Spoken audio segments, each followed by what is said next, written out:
smoke the dizzy, but we can always share some disease. It's just a cup in time. This song doesn't have to rhyme. Life's all of us, not every moment we can be feeling fine.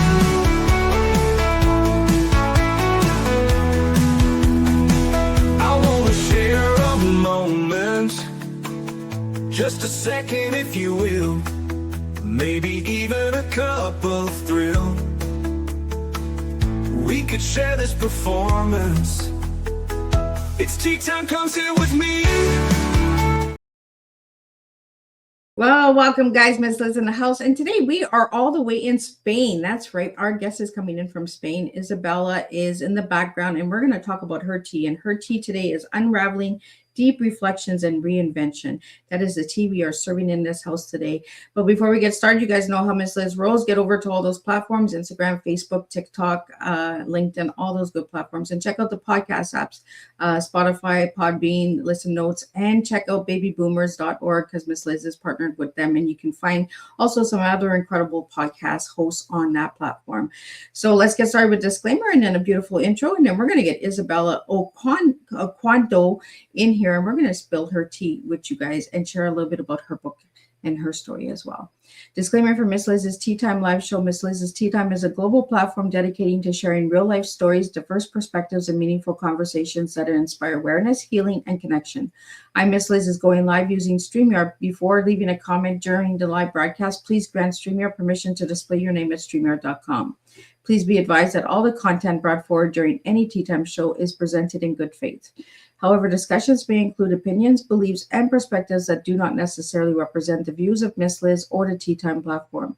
Information shared by guests is based on their own experiences and is perceived to be accurate at the given time of airing. All guests, viewers, and participants are responsible for using their own good judgment when considering any action or decision that may relate to these discussions. Some episodes may cover sensitive topics, including but not limited to trauma, abuse, grief, mental health, and other emotionally triggering subjects. Listeners' and viewers' discretion is strongly advised. Tea Time with Miss Liz is an open discussion forum designed to offer insight, inspire awareness, and create connection. It is not a substitute for professional, medical, legal, or therapeutical advice. If you require professional support, please seek assistance from qualified professionals or trusted resources in your area. If you have any questions regarding this disclaimer or the content of this discussion, you are welcome to contact me, aka Miss Liz, directly at my email at bookingmissliz@gmail.com or visit my link tree at Miss Liz's Tea Time. By choosing to participate in, comment on, or view these live shows, you acknowledge and accept this disclaimer. Your participation is entirely voluntary. I, Miss Liz, welcomes you to join the conversation with an open heart, and if at any time you feel this platform is not right for you, I respect your wishes and decision and welcome you back whenever you are ready. Tea Time with Miss Liz is serving truth and awareness one cup at a time.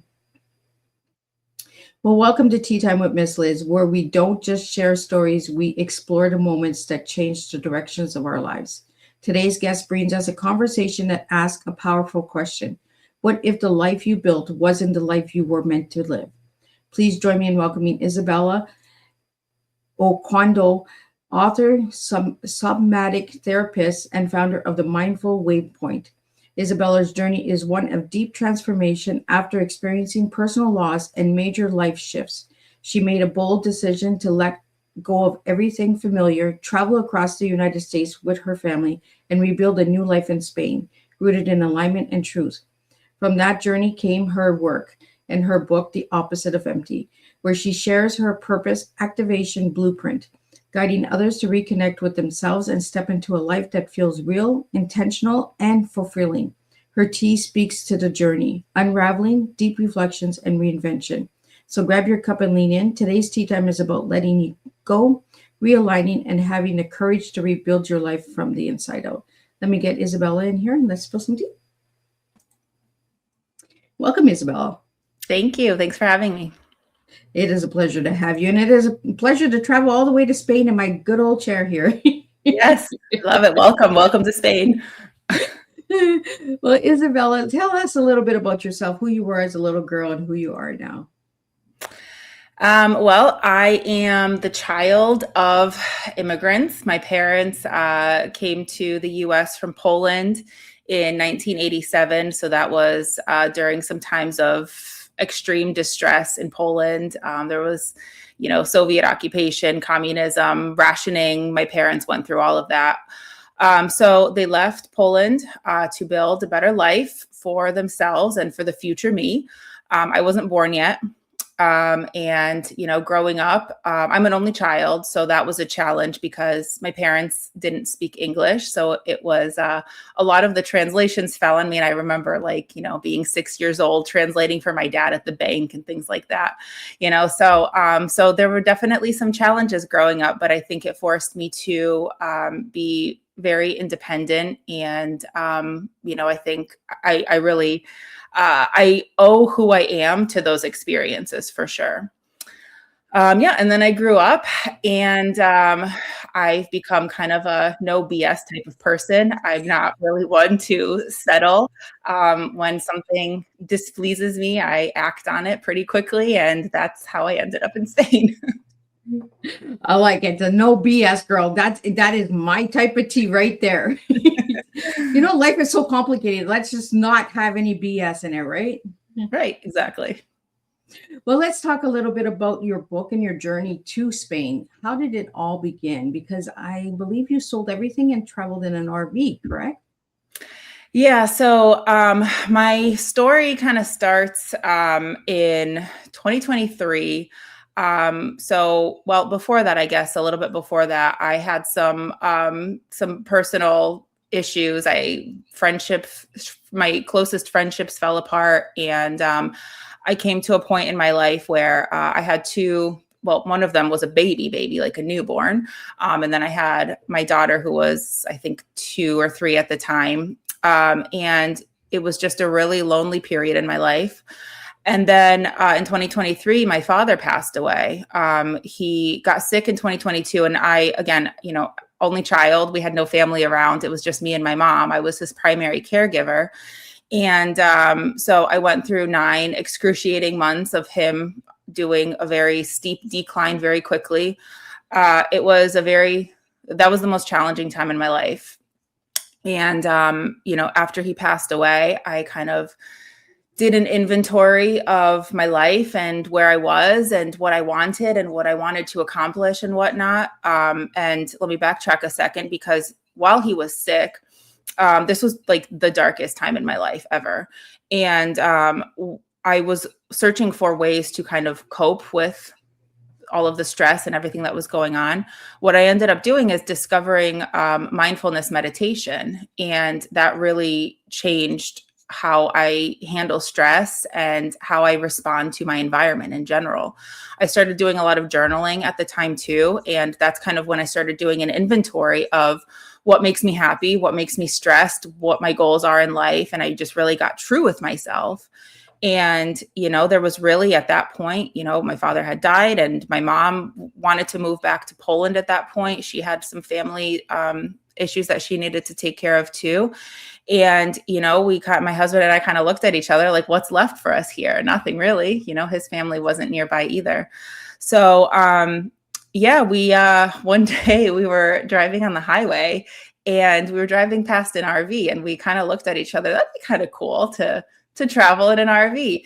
And the way that things just kind of spiraled from that moment still blows my mind. It was just like decision after decision. And like, we just went for it. We sold everything. We had real estate investments.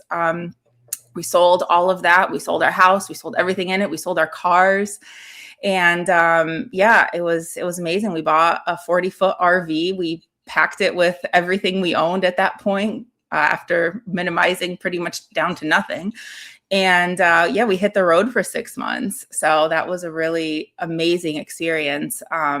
It was awesome to have those experiences with the kids and just to see the US and just really experience that type of thing. So it was really cool. And then after that, we moved to Spain. To be mostly the reason that we moved to Spain was, it's been a lifelong dream of both of ours, but also to be closer to my family. My mom is still in Poland now, so It's a quick 3.5 hour direct flight. And so it works out nicely. I like that 3.5 hour flight. Gets you out of Spain once in a while too, right? Oh yeah. Yeah. I mean, Europe is so accessible. Like I went to Poland for Easter. I paid 35 euros for a round trip ticket. Wow. I know. So what do you enjoy about Spain, Izabela? Well, I really enjoy the weather. So I'm from Connecticut, which you may or may not know has some very brutal winters when it wants to. Like this. I'm a Canadian girl, so we know winter. Yeah, I'm sure. Yeah. This past winter, we like weren't there for it, but what I heard was, geez, it was pretty intense. So yeah, so we love the weather in Spain. We live 700 meters from the beach. So we can see the Mediterranean Sea from our window, which is a really, like, we're just, we're beach people. My kids basically live in the water. So that's been a really cool thing. And having the cultural experience, my daughter is in public school here. So she's learning Spanish very actively and very quickly. And I'm learning the language myself too. So I will not say that I'm good at it, but I can definitely order a glass of wine at a restaurant. Like I always tell my kids, I know enough to stay out of trouble. Yeah, exactly. Yes. Yeah. So we've loved the experience so far. Yeah. Izabela, I'm going to bring up your book. If you want to just talk about the book a little bit and then how you got the cover and the title, all that good stuff. And for all the audio listeners, just explain what's on the cover. Yeah. So I started writing the book while we were on the RV trip. I knew I wanted to write something, but I wasn't sure what it was going to be when I sat down to write. And it kind of just flowed through me. It ended up being a blueprint, basically mirroring the process that I went through to finding myself and the reflection that I did. I kept my journal from all of the journaling that I did when my dad was sick and shortly after he passed. And, I kind of boiled it down to like the elements of what a purpose is. And I shared that. I called it my purpose activation blueprint. I shared that with a few people who I was working with in coaching and other kind of working relationships. And, when we got to talking, I realized that what I had boiled it down to was kind of true for everybody. I started writing and just really using the prompts that I gave myself, explaining them a little bit in the book and kind of what brought about those prompts and whatnot. So the book is like 40% memoir and 60% self-help. And it's, at the end of if you get through to the end of the book, you have what I call your purpose blueprint. It's a singular sentence that basically says what you're meant to do in your life and why. And I actually did create a workbook that goes along with it.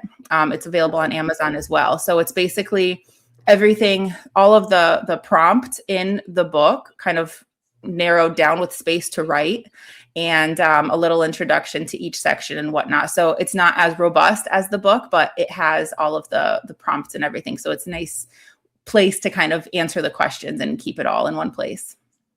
So Izabela, how did you get the title of this book? I don't know. Just kind of like the idea for the book just came to me. I don't know, honestly. I like the graphics on it, like right across you, because it kind of guys like that little wave, right? Kind of like the journey that you've been on. Mm-hmm. Yeah, no, I love the light thing was kind of my idea. So the book design, I had my publisher had the book design created and the font and everything. I mean, it kind of came out almost perfect the first round. Like we didn't have to do many edits. But I thought that the light coming in was going to be a nice touch. And I'm not a very creative person per se, so that was my contribution. Well, Izabela, when you wrote the book, is this your first book that you've written? Yes, it is. So do you want to share a little bit of experience on writing your first book for my listeners?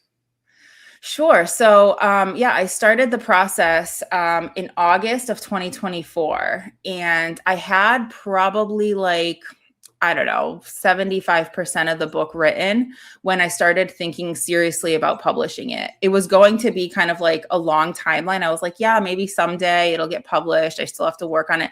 It happened so fast. It like the way that book just poured out of me, it still amazes me because, you know, it was like I was waking up at 5 a.m. to write, and I would write. I mean, we were experiencing like, you know, I was working still full time. Plus I was experiencing our trip. And I was getting up at 5 a.m. and doing like an hour and a half of writing, which, you know, you would think, okay, maybe you can get like a page or two in.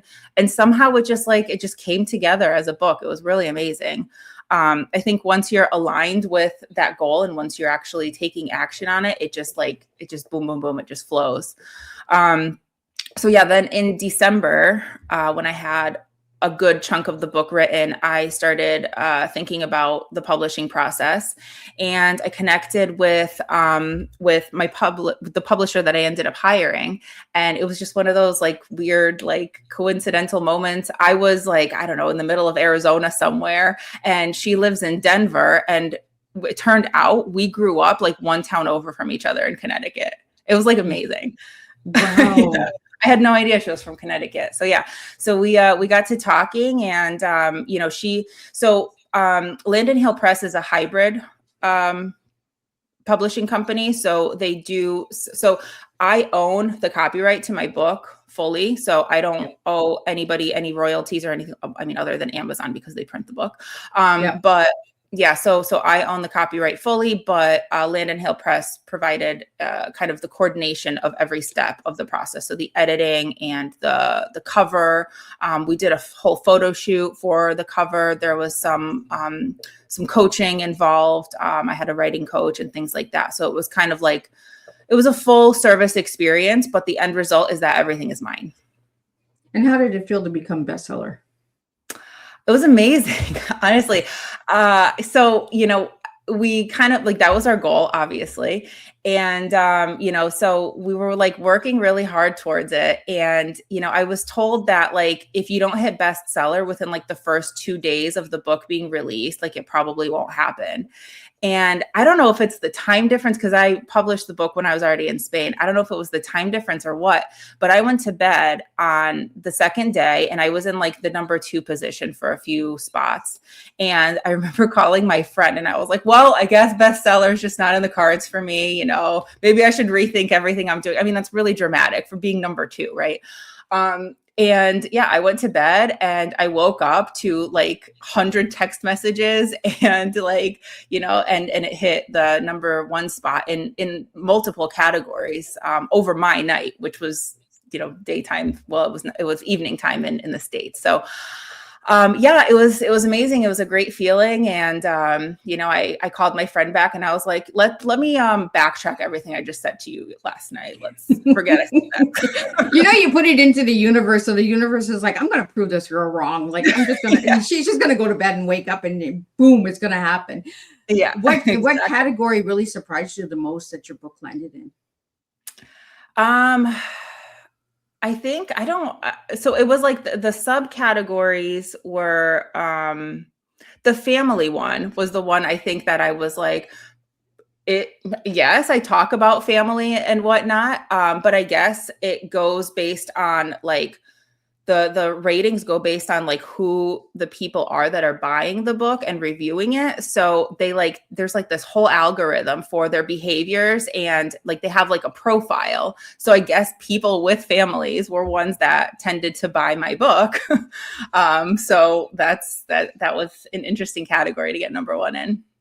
I know as a writer myself, I'm just like, what? My book's in that category? Like, what? Exactly. Who's writing it in that category? Right, exactly. You like submit what you want your categories to be, but Amazon does whatever they want anyway. Yeah, they just throw you in a bunch of little different boxes and then they see if it works and where it goes. I always love talking to first-time writers because you think of writing a story, but then you're just like you said, 75%. And then you're like, oh, maybe I'll get it published one day. What was that kick that really got you to move forward to do that publishing? Like, did you just wake up and say, today's the day, I'm doing it? Yeah, honestly, I don't even remember what my thought process was. I think it was just more of like, let me throw some spaghetti at the wall and see if it sticks. And I mean, like the first interview that I did was just like it flowed so well. We had such a great connection. Like I operate on vibes. So, like the vibe matched with my publisher. And, it just kind of was like, all right, let's do it. Let's go for it. I love that attitude. Let's do it. Well, we have some questions that came in for you that I want to get out to you as well.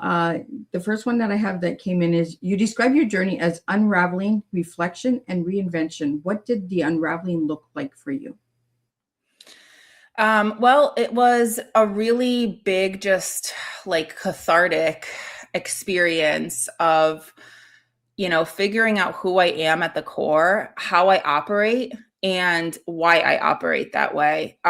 So, my career background is a little bit, I don't want to say all over the place, but it's varied. I have degrees in psychology, but and I taught psychology at a university for 8 years. But what I transitioned to was accounting, which is like kind of the opposite. It's like the personalities are often very, very different. But yeah, and I've always had a hard time kind of reconciling those two parts of myself. So, I think a lot of that unraveling had to do with just really exploring and being true to who I am and what I value and where my strengths actually are, which turns out it's in two very different arenas, but it's okay because they can coexist.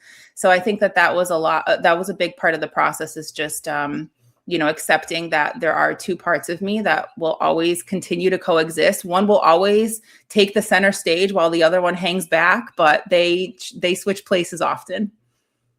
And we need those two sides of us, right? You got the good, you got the bad, you got the ugly, you got the the beauty. You got it all, right? Like you got to be able to balance yourself. And sometimes this side of you is more related than the other side is for that time of, and it's okay to have a mixed up career, because that shows that you've tried a lot of things and you've opened the door for a lot of opportunities. The next question I have for you is, was there a defining moment when you knew you needed to completely change your life? Yeah, there was. And I don't like to necessarily talk about this, but I will for you, Miss Liz. There was a moment where when my dad was sick, I was drinking all the time, like heavily drinking. Like I would put my kids to bed and like a bottle of wine was waiting for me.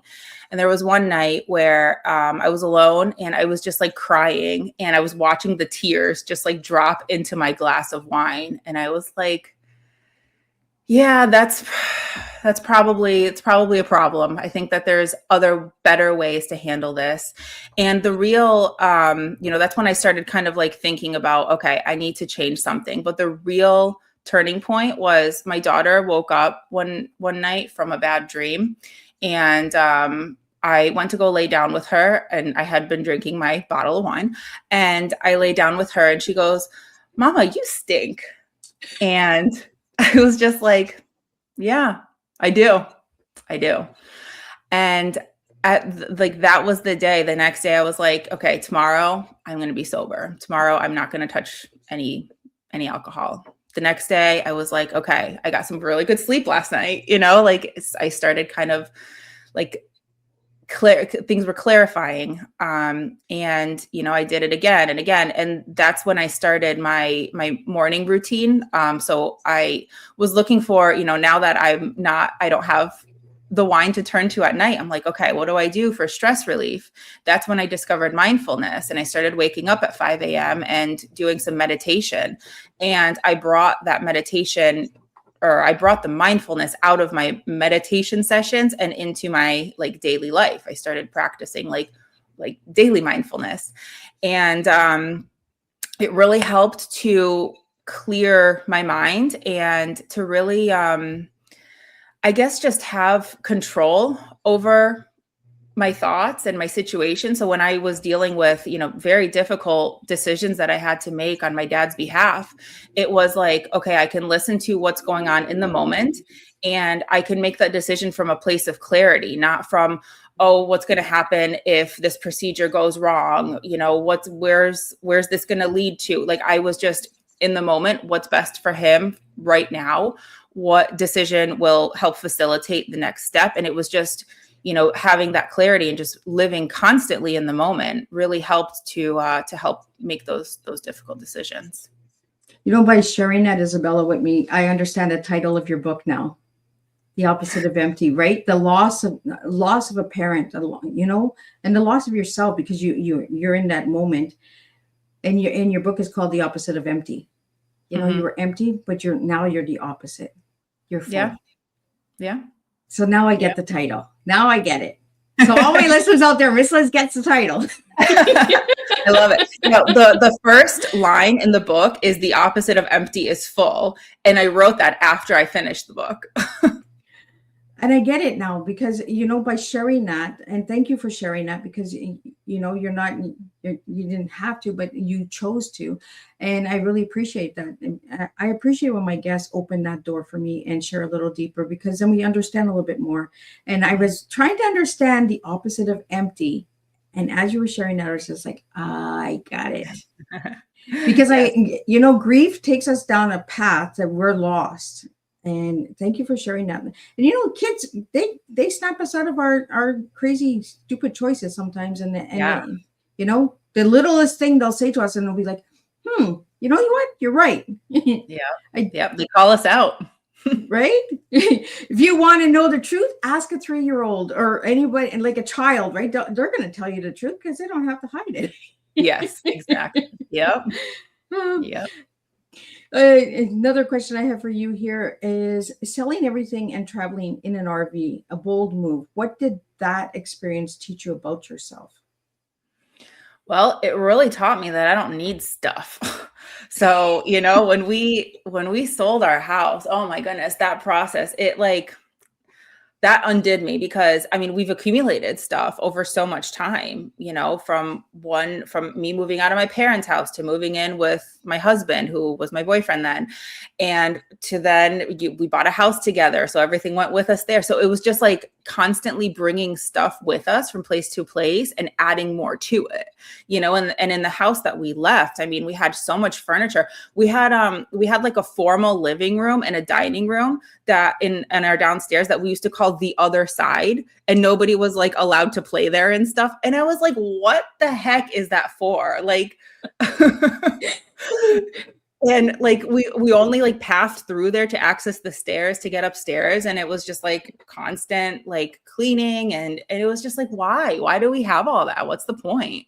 And especially, at that point, we lost all of our friends, both my husband and I did. And, it was just like, nobody was coming over. Nobody was hanging out with us. My mom would come over here and there, but that was pretty much it. We had a handful of friends left, but it was just like, when we bought the house, we envisioned like big dinner parties and, people in and out all the time. And that was really, it didn't become a reality. So, I really learned that small is better. I like that.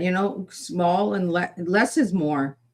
And we realize we accumulate so much stuff, and then we're just like, oh, but our friends are going to like it, and our friends are going to enjoy this, and our friends are going to do this. And then you realize there is no friends to enjoy any of it. And then you're just like, what are we doing? Right.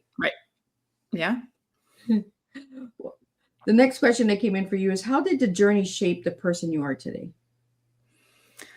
Well, it like really underlined the fact that I'm a badass and I can do whatever I want. I've done some things that I myself had only dreamed of up until 2024. I never, it was always like oh, that would be so cool someday, or maybe in another life, or, and then I just like did it. Like there was no there was nothing in my reality that said like, you are the type of person that's going to travel in an RV, like it just didn't make any sense. But I was like, that's who I am going to be. And that's what I'm going to do. And what I really learned, and this kind of leads into the work that I do now, is alignment. You align with the person you want to be, not the person you've been. And then your reality kind of shapes into that mold that you've created. Well, kind of goes into the next question that just came in for you, is what inspired you to create the Purpose Activation Blueprint? Well, it was the process that I went through, so it transformed my life. It took probably like, I don't know, a little bit less than a year, between 6 months and a year, that I went through from the mama you stink moment to, like actually fully realizing what my purpose is. And I broke it down when I reviewed those pages that I wrote in that difficult time. I started to kind of pick out like, oh, okay, well, this does, the desires are an important thing to factor in, your passions and your values. I spent a lot of time doing work that didn't necessarily align with my values, and working with people who were very different from me, but I had to put on a face to keep my job and to perform well, be accepted. So, I really, the Purpose Activation Blueprint is all about just being true to yourself and figuring out where, part of the process is figuring out where those values actually came from and why they're important to you. Because once you understand that, it's a lot easier to honor them. And that's something we don't talk about a lot in today's society, is values. Because we got to put that face on, right? We got to mask ourselves. We got to act a certain way, because if we're in this room, we got to act this way. If we're in this room, we got to act this way. And I kind of like your attitude. There's no BS, right? It is what it is. This is who I am, and I'm coming as I am. And so for the Activation Blueprint, how does that work? So there's 7 chapters that focus specifically on the 7 elements of the blueprint. And the instructions are essentially to spend like 1 week or so on each one, because they're journaling prompts. And what I found when I was going through my own process is that, I would give myself the prompt, and then I would write about it. And then like I would go about my day, and other things would start popping up, and I'd be like, oh, well, that kind of explains why this is like that. And then, so I would go back to my journal and kind of, hash that out with myself. So, so I prescribe a week for each step. And it's just a matter of answering the questions. Honestly, nobody's going to read them. So it's really just for you. You have nothing to gain from being dishonest with yourself. So, it's at the end of the process, there are instructions for formulating the blueprint. So looking back at the pages you wrote and highlighting certain things from certain prompts and putting them together into each bucket. And you kind of like, once you start putting it together, it kind of starts to just form itself. And what you end up with, I give like the sentence, like, my purpose is this because of this, and this is how I will fulfill it. And it going through that last step really puts that all kind of together. Like this. My purpose is this. So everybody out there that's listening, and then we'll catch the replay. My purpose is this. Miss Liz wants to know what your purpose is. Let's get those comments in there, and let's see what everybody's purpose is, because everyone's purpose is different. Everyone's journey is different. And I like that you say you don't have to share it. I've been doing that as well. Reflections this year with all of my listeners and my audience. The healing process is your personal journey. It doesn't need to be shared with everybody. Right. Oh, yeah. And you learn so much about yourself, because if you're sharing with somebody, well, then you're worrying about their opinion. You're worrying about, oh, did you answer it right? Did you not put enough information in there in that journal? Like, you start questioning everything, and then you're just like, oh, am I even doing this right? Like, right. Yeah, when you start thinking about, what are people going to think when I answer this question this way? And, well, this doesn't really align with what I'm actually doing. Like, how does that make sense for my life? And, it's when you really start thinking about what other people are going to think, or how it's going to land or whose feelings it might hurt, I mean, you really start diluting what the point is. Yeah. And in order to heal, we have to heal ourselves. Yeah. We can't heal the outside world. We have to heal Right. the inside world. The outside world is always going to have an opinion. They're always going to, if you go do this or do that, they're always going to have something to say. Just do your own work. I love that you sold everything and you traveled, because I want to travel so bad. And I keep telling my spouse this. I want to travel. I want to see the world, because we're only here for one life. We want to be able to see things. We want to be able to do things. Now, you travel with the RV. How many states did you travel with the RV in the United States? Oh gosh, I don't even know how many states it was, but I'll give you like a quick kind of recap of the route. So we started in Connecticut, over to Pennsylvania, and then up to Michigan, and then down to Kentucky, Tennessee. The furthest down we went was Graceland. That was super cool.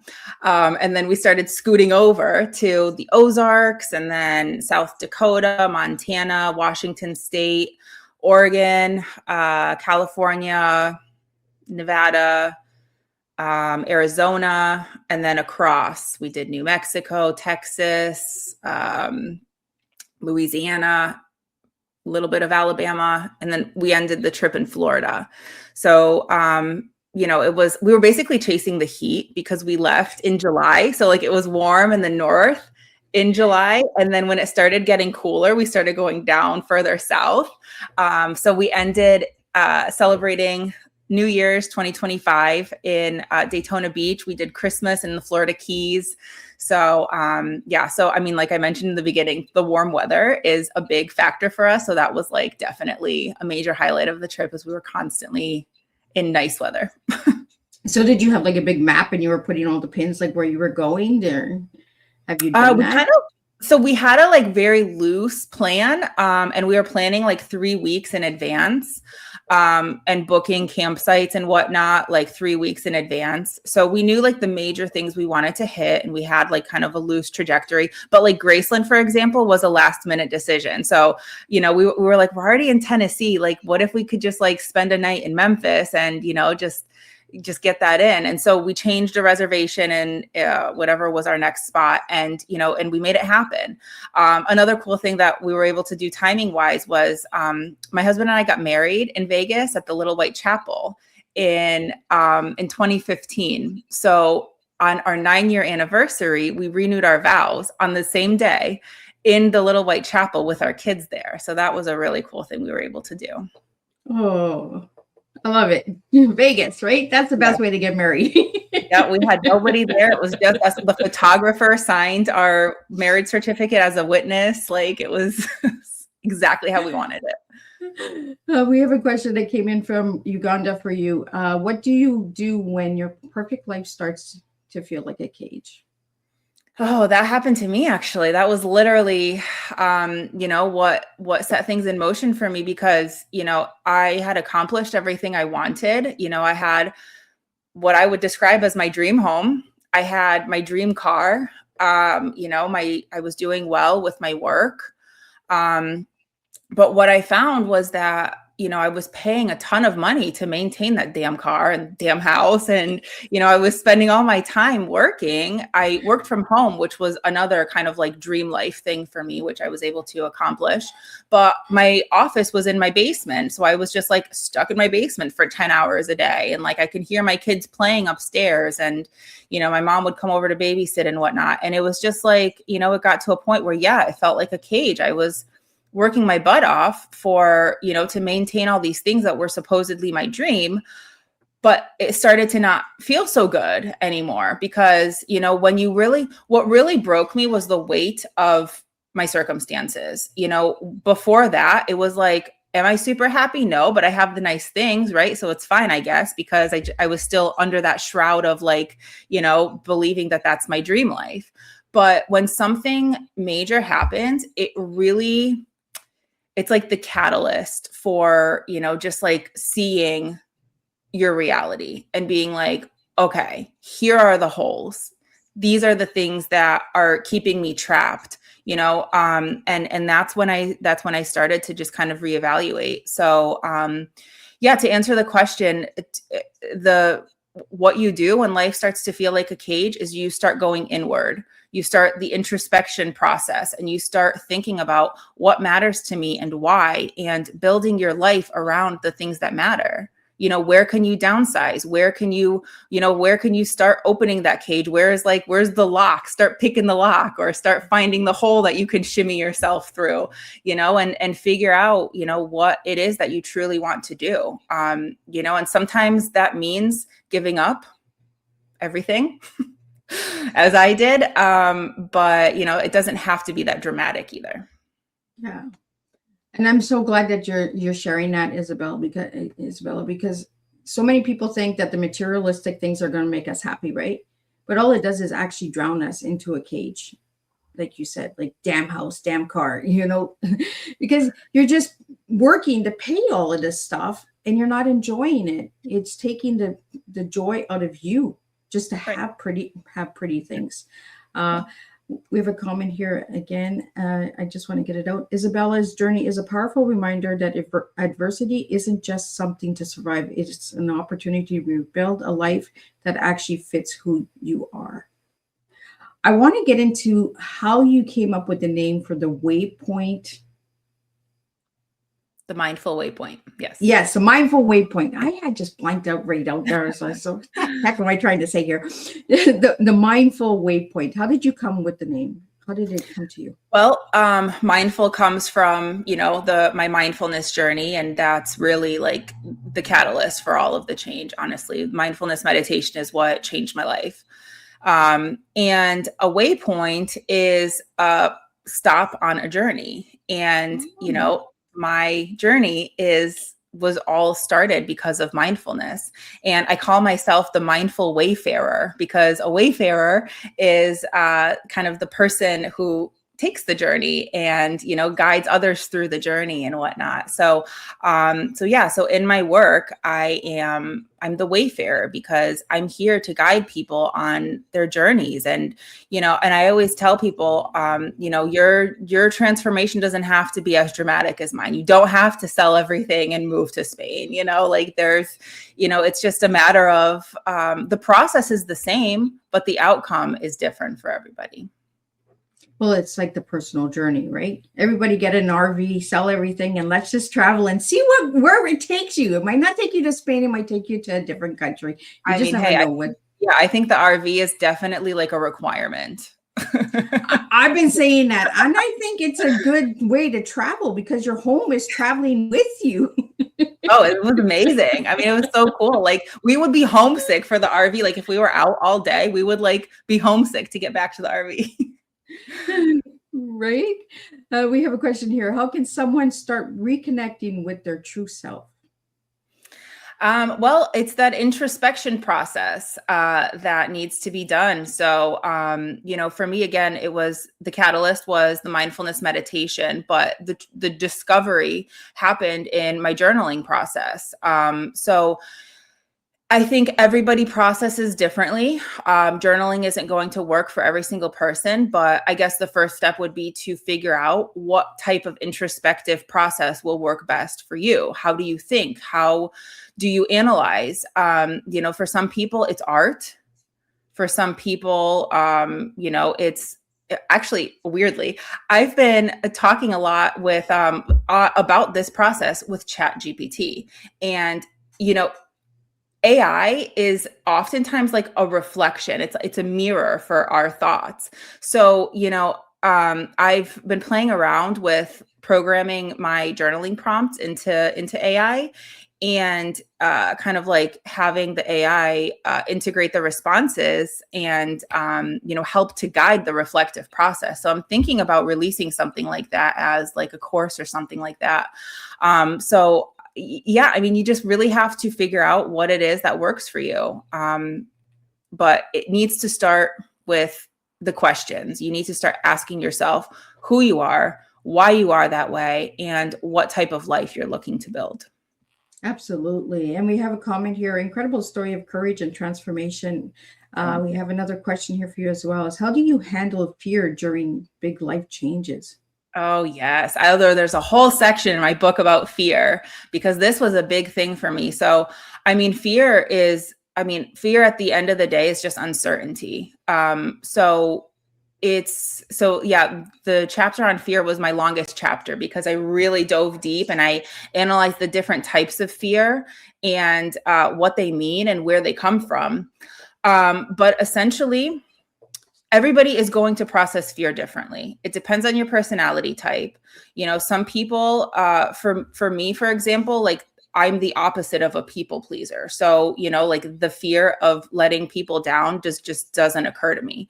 But I understand and I acknowledge that there are people who are literally paralyzed by the question of what is everybody going to think if I make this move or this decision or say this thing or, what's my family going to think? What's my job going to think? And so understanding your fear type is very important. I actually have, Miss Liz, if I can maybe after the show share a link with you, I have a quiz that determines your nervous system pattern, and it gives you some insight. It's a free quiz. It gives you some insight into kind of how you operate and where your fears are coming from, what drives you. And I give a little bit of insight at the end of the quiz, depending on your type, kind of how to combat it and what your strengths are because of that nervous system pattern. But essentially to answer the question kind of concretely, it depends on how you're programmed. Everybody handles fear differently. And you really have to honor your own personality type in order to handle fear in a positive, beneficial way. Absolutely. Well, we have a question here about the nervous system. What's the first step to nervous system healing? Okay, good question. So this is the arena that I've been kind of entering within the last year or so. I'm into somatic practices to facilitate nervous system healing. And what I found so I've been writing a Substack series. Actually, I keep plugging myself here. I'm sorry, but no, that's good. It's your tea time. It's your time to shine, girl. So I have a 10-part Substack series that I'm working on. I'm actually in part 10 right now, and I've been procrastinating, and I promise I will get it up. But essentially, it's me reflecting on my 10 years of manifestation. I learned about manifestation 10 years ago in 2016. So this is kind of my reflective process of what I've learned and, how I do manifestation now. And one of the major things that I've learned is that you can't manifest from a dysregulated nervous system because you literally block yourself. And, I don't think that that's talked about enough in the kind of mainstream manifestation theories and whatnot. But what I've noticed is that when I really sink into my body and I regulate my nervous system and I understand my nervous system, because step one is always understanding. I find that I'm so much better at understanding the world and processing a lot better. And honestly, one of the big thing in manifestation that I was missing for a long time is learning how to let go and surrender, right? Because at the end of the day, when you're holding on so tightly and, wishing for this thing to come through, and that's really what is blocking you from accomplishing your goals. So nervous system healing, I think, happens through the body. Another plug. I have a group that I'm putting together, a free community. Actually, I'll share the link for this one too. And, I share in the group, I'm working with a partner on the group, and we do somatic nervous system regulation there. So we have some live calls that we're planning. We also have some pre-recorded stuff, and her focus is on breath work, and my focus is more on EFT tapping and visualization, meditation, that kind of thing, and gratitude. That's a big thing that I'm incorporating here is you have to maintain gratitude for your current life in order to manifest your dream life. So I hope that answered the question. That was a really brown. No, and that's okay. And you can plug yourself as much as you want, girl. This is your tea time. Love it. Your time to shine. This is what tea time is all about. It is not about Miss Liz. It is about you guys. We have some more comments that are coming in that I would just like to share with you. We have such a calming and powerful discussion. Wonderful live show. Thank you. And then we have a question here. And then I have a question that you just started talking about that I've never heard about. So I want to get that out there as well. What role did mindfulness play in your healing process? So mindfulness was kind of when I learned mindfulness, that was really the turning point, because I started implementing mindfulness, not just in my meditation, but also in my daily life. So, for example, on a day-to-day basis, I think most of us can agree that there's constant stream of thoughts flowing in our minds, right? Like, what's for dinner tonight? Why did I say this weird thing to that last person I just interacted with? Why is that guy looking at me funny, right? It's, we have this constant stream of thoughts. And what mindfulness does when you implement it in your daily life is it like kind of shuts off that stream of constant noise. So the idea behind it is that the thoughts are still there, but we are not reacting to them. So this was described to me one time, and I love the reference. It's like standing behind a waterfall, and the water flowing down is your thoughts, and you're standing behind it, just observing, but you are not acting on it. You're not trying to stop the waterfall. You're not trying to manipulate it in any way. It's just, it's just ultimate presence. And when I started doing that, I started, seeing where my excuses were coming from, what my fears were. I mean, this was when my dad was very, very sick. So a lot of my fears were what's next. And, we had a really hard time financially during that time, because his home care was like killing us. I had to sell my car to pay for his home care. My dream car that I just told you about, actually. Was that the damn car? The damn car, yeah. And honestly, when we got rid of it and when we unloaded that damn car, it was so freeing. I was driving this little Nissan Sentra. It was my dad's car. So I took that over, and it was just like so nice to just like, it was perfect. It was just enough space. It could get anywhere. It did its job. And it was so nice to not have that huge car payment and Connecticut taxes. So yeah, that was a really big relief too. So, so mindfulness was really like the thing that started my healing process, because it really allowed me to do that introspection that I needed to do to get past that phase of my life. I'm going to get this question up, and then I want to ask you about the EFT, because I've never heard of that. How do you stay aligned with your true self daily? So I stay aligned. I do regular reflection on, what my purpose is. And the thing with purpose is that it changes. So I do a weekly journaling session and I do my monthly at the full moon, because that's the time to release. So I really look at like what's holding me back, what's blocking me from serving my true purpose. Has my purpose actually evolved? There's always a core to the purpose, but the way that it manifests in your life can change based on the season of life. I just really, really look into kind of where I'm at, where I'm going, what's around me, who's around me. I really do a deep dive into who I'm surrounding myself with, because I learned the hard way that who you are is a reflection of who you surround yourself with. And, so I make sure that I'm only doing the things that fulfill me. I have this thing where I say, if it doesn't help me to reach my goal, it's a no from me. So I say no to a lot of things, which I used to not do before. I don't force myself to I'm an introvert, so I don't like to be out and, socializing and things like that. So when those invitations come about, I have no problem saying no now. And that honors my purpose. That honors who I'm becoming. And the more you stay in alignment with who you want to be, it's called your higher self. So the more you are behaving like your higher self, the faster you will become your higher self. I really like that, because, we don't talk about that enough, and we need to start bringing that more to tea time, because for all my listeners out there, Izabela's story is a true adversity story. You got so much stuff and then you just sold everything. You woke up and you were like, damn house, damn car, damn this, damn, and you just sell it all and then you go to Spain. That's just the way you do it, guys. You sell everything, get an RV and travel and see where your purpose takes you. I know if I could drive, I would have an RV and I would be gone. My grandkids would be like, where did Nanny go? Yes, it's so amazing. It's so freeing. If you can do it, I honestly recommend it.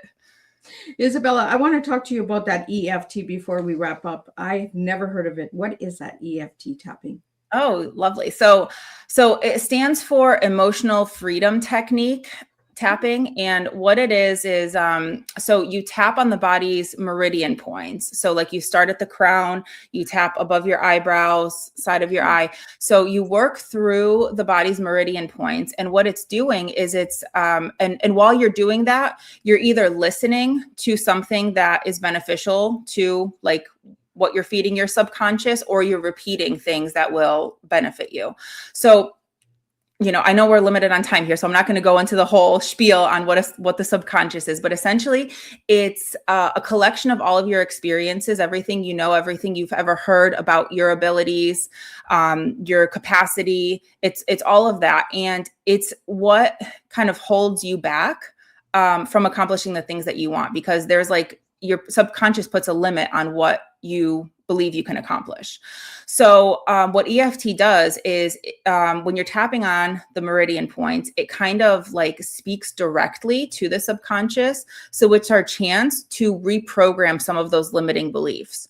So some people will do like affirmations that they will kind of talk to their subconscious in that sense. I like to do in my community, it's Somatic Alchemy is the community that I lead.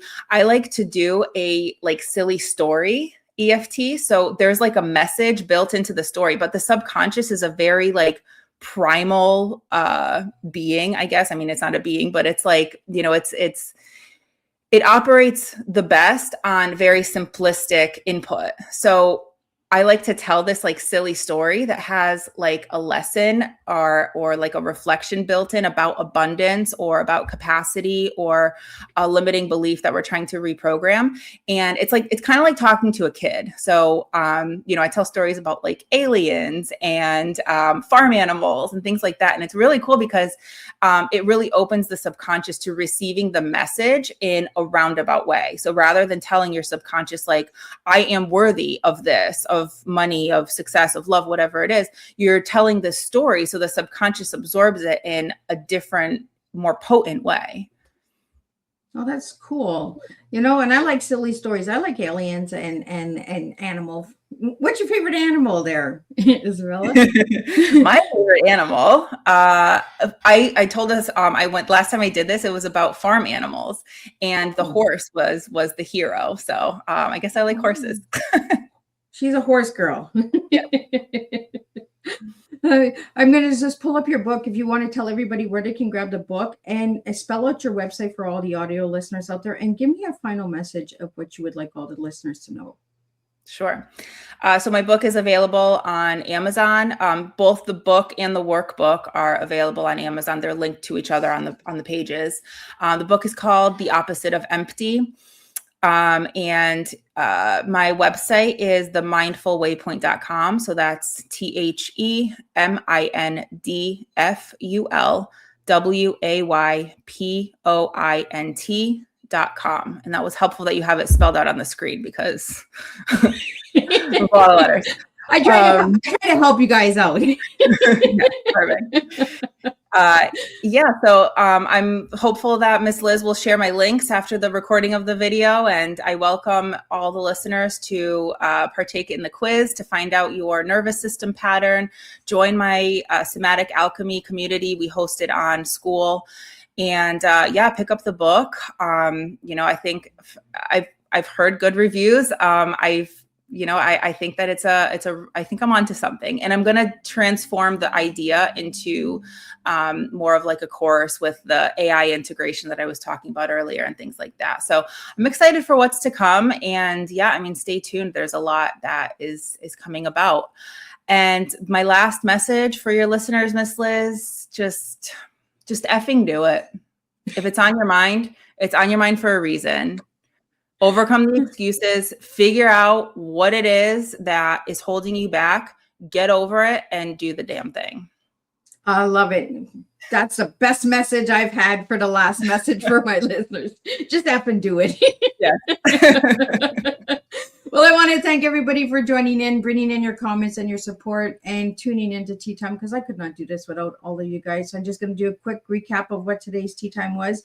And I will see everybody at 3 p.m. for the second Tea Time. Tonight's Tea Time has been canceled and will be rescheduled in the future, but it will not be happening tonight. So stay tuned for the 3 p.m. show. We'll be having a returning guest coming in. Bracha Goetz is coming in. She's written 47 children's books. So we'll be talking about all of those books and all that good stuff.